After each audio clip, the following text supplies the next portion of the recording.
12월 15일 정치권의 뜨거운 말말말 강아랑의 정치톡 시작하겠습니다. 오늘의 첫 번째 정치톡은 1등 자르고 5등입니다. 국민의힘이 차기 당대표 선출을 위한 전당대회 룰 개정을 선언했습니다. 당원 투표 비중을 확대해야 한다고 밝힌 건데요. 당의 진로는 당원들이 결정해야 합니다. 윤석열 정부를 탄생시킨 책임당원들에게 당의 미래와 방향을 결정할 지도부 선출을 맡기는 것은 당연한 일입니다.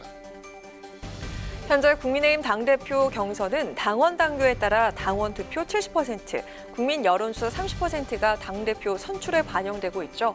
이것을 당원 비중 100%까지 확대하는 방향으로 바꾸겠다는 건데요. 자, 이를 두고 일반 여론조사에서 지지율이 높게 나오는 유승민 전 의원 등을 겨냥한 게 아니냐 분석도 나오고 있습니다. 이준석 전 대표는 1등 자르고 5등 대학 보내려고 하는 순간 그게 자기 모순이라면서 국민의힘 전당대회 경선 규칙 변경 논의를 비판하고 나섰고요. 친유승민계로 분류되는 김웅 의원은 전당대회 룰 변경에 어떤 장식을 해도 유승민 공포증이라는 것을 누구나 알고 있다면서 정면 비판했습니다. 이런 가운데 윤 대통령도 전당대회 규칙 변경에 대해서 언급했습니다. 윤 대통령은 최근 사석에서 여권 관계자에게 이렇게 말했다고 하죠. 전대룰을 바꾼다면 당원 투표 비중을 100%로 올리는 게 낫지 않겠냐 이렇게 말이죠. 최근 국민의힘 지도부와 친윤계 당권자들 사이에서 유독 당원 투표 100% 발언이 많이 나오고 있는데요.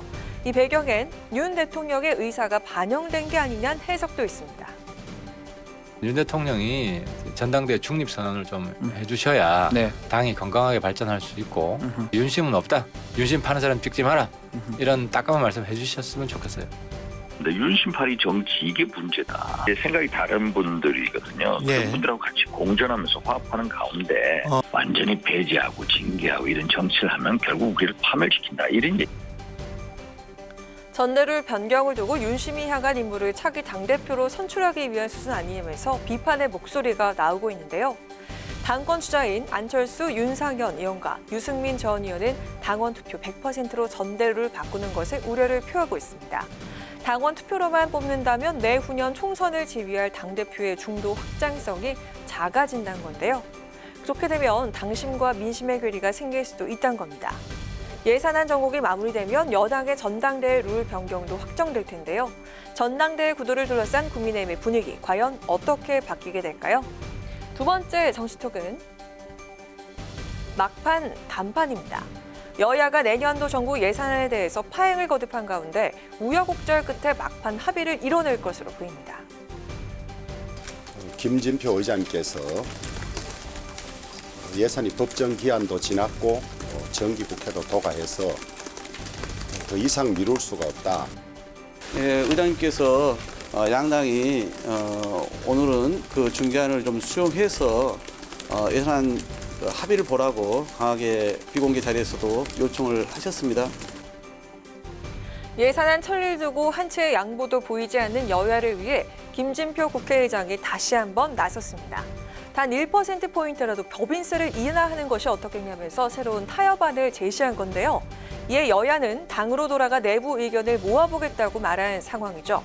예산안 처리를 위한 여야의 합의 파행은 지난 2일부터 계속됐습니다. 헌법에 따르면 내년도 예산안을 처리해야 하는 시점이 바로 지난 2일이었는데요. 그러나 이일엔 본회의가 열리지 않았죠. 여야가 예산안과 이상민 행안부 장관의 해임안 처리를 두고 강대강 대치를 이어갔기 때문입니다.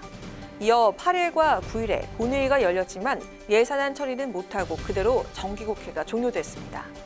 정기국회 내 예산안을 처리하지 못한 것은 2014년 국회 선진화법 도입 이후 최초의 일로 기록됐는데요. 때문에 김 의장은 대국민 사과문을 써야 했습니다. 임시국회 첫날에도 진전이 없자 김 의장은 예산안 처리 데드라인을 15일로 못 박았습니다. 지난 2일 법정 처리 시한과 9일 정기국회 회기 종료에 이어서 데드라인이었던 오늘의 막판 협상까지 여야에게 모두 3번의 기회가 주어졌던 건데요. 여야가 벼랑 끝 대치를 벌이다가 합의하기로 방향을 잡은 것은 민생이 직결된 만큼 예산안 대치를 계속할 경우 여론의 비난뿐만 아니라 신뢰도 없다는 판단에 따른 게 아닐까요? 김 의장의 2차 중재안을 받아들이겠다고 밝힌 민주당, 의촉을 통해서 결과를 발표하겠다는 국민의힘. 예산안 본회의 통과까지 아직 변수가 남아있지만 내일은 여야가 합의하는 협치의 모습을 볼 수 있었으면 좋겠습니다. 지금까지 강아랑의 정시톡이었습니다.